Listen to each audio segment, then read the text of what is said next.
President Obama will spend the next several days making an appeal to members of Congress and the public for support on strikes. Let's bring in Chief White House Correspondent Major Garrett now. Major, would the president launch a strike before the UN issued its report? Jim, that's really not the key factor for the White House. The central organizing approach of the White House is to wait for Congress to decide whether or not to authorize this attack. That's the schedule the White House is operating under. But it's not to suggest this UN report about the chemical weapons attack August 21st in Syria is not important. It is, and here's why.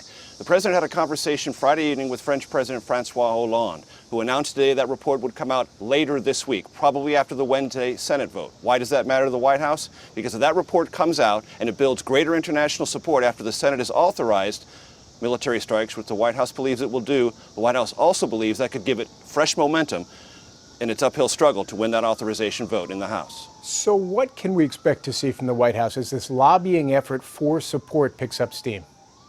Lots of private lobbying by telephone calls and lots of public lobbying. By phone calls, the president made them last night on Air Force One, flying back from Russia to Washington, talking to bicameral members of the House and the Senate, Republicans and Democrats. Vice President Biden is making calls, as are former senators in the cabinet. John Kerry, the Secretary of State, Chuck Hagel, the Defense Secretary. The president will also give 6 interviews on Monday, the 3 major networks, 2 cable networks, and PBS, plus an address to the nation on Tuesday, all part of a concerted effort to change minds on Capitol Hill, which right now are net skeptical about this effort. Major Garrett at the White House, thank you.